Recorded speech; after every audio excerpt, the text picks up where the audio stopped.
Frente fria chegando e com ela preocupação para pacientes que apresentam doença neuromuscular, seja pela baixa temperatura ou até mesmo pela complicação decorrente de infecção viral. E aí não somente a infecção viral, mas também infecção bacteriana secundária. A temperatura corporal, ela tem uma íntima relação com a função dos nervos periféricos. Essa época do ano começa a esfriar, por exemplo, a gente começa a ter uma série de trabalhos para poder fazer exame de eletroneuromiografia, por exemplo, já que o paciente normalmente ele já chega com o membro bem frio. E a gente precisa, às vezes, aquecer o membro desse paciente para poder ter uma avaliação mais fidedigna. Por que isso ocorre, então? O frio, ele pode reduzir a função dos canais de sódio.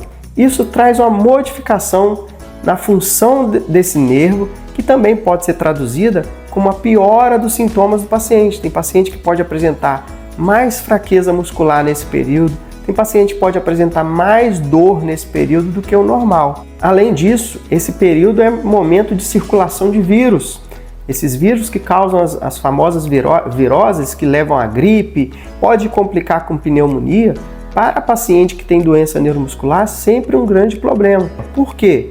Porque esses pacientes eles adquirem um quadro de infecção por uma pneumonia, por exemplo. Se ele já tiver um comprometimento respiratório, ele pode agravar ainda mais a sua situação respiratória, necessitando muitas das vezes ser internado em hospital ou até mesmo em CTI. Por outro lado, a própria infecção viral pode descompensar nervo e também a fibra muscular, levando um período transitório também de fraqueza decorrente não à temperatura, mas ao próprio vírus. É um período de muita preocupação também para pacientes miastênicos, principalmente porque começa a fazer uso de alguns medicamentos antitérmico e pode descompensar o seu quadro, gerando um quadro que nós chamamos de crise miastênica, que o paciente fica com dificuldade respiratória intensa, dificuldade para poder deglutir e quase sempre necessita internação em UTI para poder tratar esse paciente, porque ele corre o risco de ter uma parada respiratória decorrente desse problema.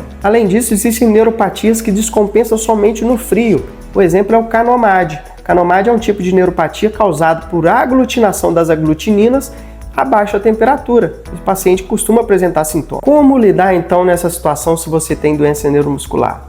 Primeira coisa, beber bastante líquido, se hidratar, vai ajudar muito. Segundo, é necessário que você tenha sua atividade física regularmente se não houver contraindicação para você. Então a atividade física ela tende a melhorar a sua imunidade, tende a reforçar a sua musculatura. Terceiro, vacinação em dia. Se você tem no seu calendário vacinal alguma vacina que você precisa tomar, talvez seja o momento de você dar uma reanalisada e até mesmo fazer uso da vacina da gripe, porque isso ajuda a prevenir quadros graves de infecção decorrente desses quadros virais. Se você gostou do conteúdo, curta aí, comente, compartilha com aquele seu amigo. Um abraço!